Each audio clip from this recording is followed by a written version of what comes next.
Hello friends, मैं doctor विजय सोनगिरे आपका स्वागत करता हूं यूट्यूब चैनल पर।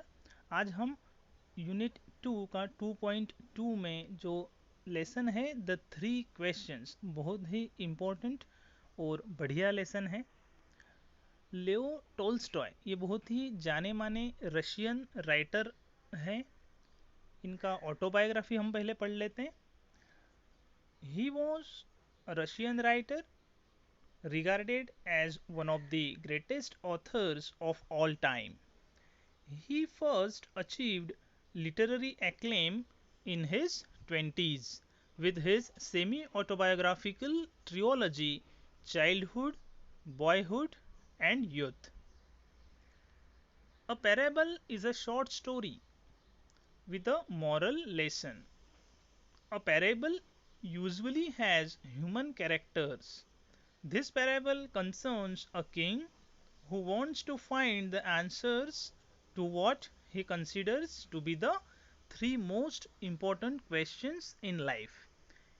यहाँ पर एक पैराबल है, छोटी स्टोरी है। पैराबल का मीनिंग होता है एक स्टोरी की जो मॉरल, एक नैतिक मूल्य की शिक्षा देने वाली एक स्टोरी होती है। तो ऐसी ये एक स्टोरी है एक राजा की जो जानना चाहता है, एक थ्री क्वेश्चंस हैं, थ्री मोस्ट इम्पॉर्टेंट क्वेश्चंस, उनके आंसर्स वो जानना चाहता है। Once a certain king had an idea if he always knew the right time to begin everything. कि किसी एक समय में एक राजा था, उसे दिमाग में एक आइडिया आया, एक विचार आया। इफ ही ऑलवेज न्यू कि उसे अगर पता चल जाए कि कोई भी काम को शुरू करने का सही वक्त क्या होता है। If he new who were the right people to listen to, और ऐसे कौन से लोग हैं जिनका सुनना चाहिए। पहला क्वेश्चन क्या है कि कोई भी चीज़ करने का सही वक्त क्या है। उसके बाद if he knew who were the right people to listen to, ऐसे कौन से लोग हैं जिनका सुनना चाहिए। And who to avoid the most important thing to do, and who to avoid the most important thing to do, कि और ऐसी कौन सी चीज़ है जिसे अवॉइड करना चाहिए। He would never fail in anything that he would undertake, and above all if he always knew what was the most undertake. Since he was convinced that he was right in thinking this way, he had a proclamation, यानी proclamation यानी उसने announcement किया। उसे तो पता था कि ये जो क्वेश्चंस उसने फाइंड आउट किए हैं वे बहुत ही बढ़िया है, फिर भी वो जानना चाहता था कि शायद उसके जो क्वेश्चंस है उसमें और कुछ वो कर सकता है क्या खास। He would give a great reward to anyone who would teach him what the right time was for every action. और उसने जाहिर किया कि वो अवार्ड देगा जो भी उसे सिखाएगा कि what the right time was for every action, who the most necessary people were, and how he might know the most important thing to do. फिर से समझना है कि कौन से वो क्वेश्चंस का आंसर वो जानना चाहता था, कि कौन सा वो वक्त है कि उसने एक्शन करना चाहिए, काम करना चाहिए। Who the most necessary people were, ऐसे कौन से लोग हैं बहुत ही उपयुक्त लोग। और how he might know the most important thing to do, और कौन सी ऐसी चीज़ है जो सबसे इम्पॉर्टेंट है। Many learned people came to the court but they all gave different answers, बहुत से लोग आए दरबार में और उन्होंने अलग अलग जवाब दिए। In reply to the first question some said, पहले क्वेश्चन का जवाब देते हुए किसी ने कहा, to know the right time for every action one must draw up in advance a table of days, months and years and must live strictly according to it.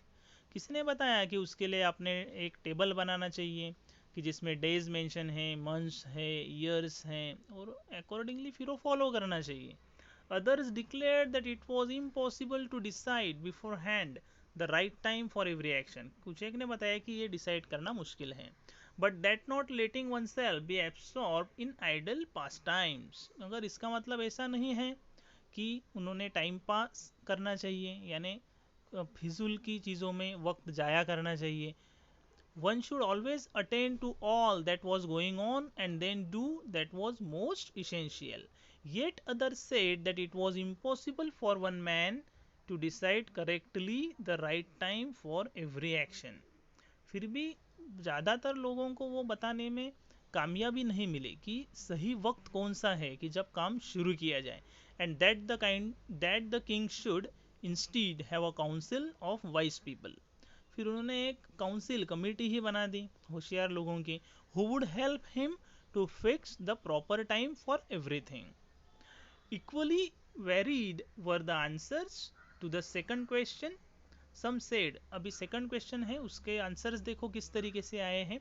Some said the people the king most needed were his counsellors, others the priest, others the doctors, while some said the warriors were the most necessary. कि कौन से ऐसे लोग हैं जो सबसे उपयुक्त है. तो अलग अलग आंसर्स आए. किसी ने बताया कि काउंसलर्स जरूरी है, किसी ने बताया प्रिस्ट जरूरी है, किसी ने डॉक्टर्स के बारे में बताया और किसी ने वॉरियर्स के बारे में, योद्धाओं के बारे में बताया.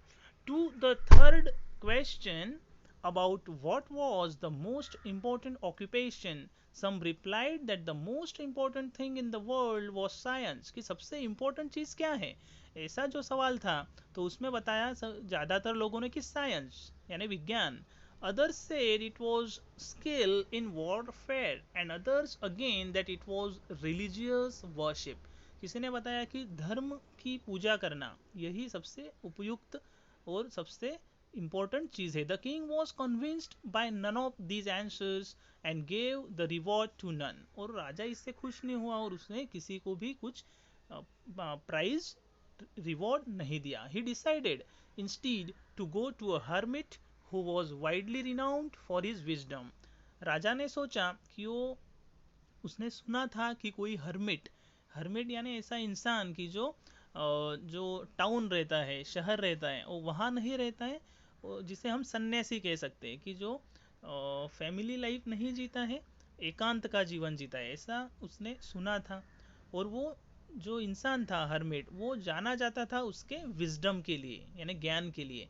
The hermit lived in a small hut in a forest which he never left. वो जो सन्यासी था वो वहाँ फॉरेस्ट में रहता था और वो जगह कभी छोड़कर नहीं जाता था. He spoke only to common folk. So the king put on simple clothes and approaching the hermit's cell, dismounted his horse and left his bodyguard behind. कि वो हर्मिट को मिलने के लिए निकल पड़ा.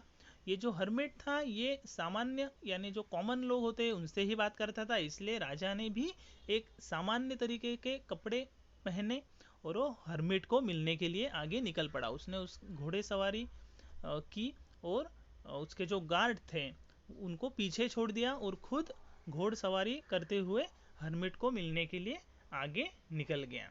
तो हम यहाँ पर रुकते हैं. ये हमारा फर्स्ट पार्ट हमने देखा है इस स्टोरी का. जो राइटर है वो है लियो टॉल्स्टॉय और उनका जो टाइटल है स्टोरी का वो है द 3 क्वेश्चंस. कि इसमें एक राजा है, उस राजा के दिमाग में 3 क्वेश्चंस है और वो उसके सही आंसर्स जानना चाहता है, मगर उसका सेटिस्फेक्शन न होने की वजह से अभी वो जंगल में जो सन्यासी के बारे में उसे पता है उसे मिलने के लिए आगे निकल चुका है. तो इस तरीके से हमने पार्ट 1 में ये देखा. बने रहिए, जल्द ही मैं पार्ट 2 भी लेकर आ रहा हूँ. Thank you very much.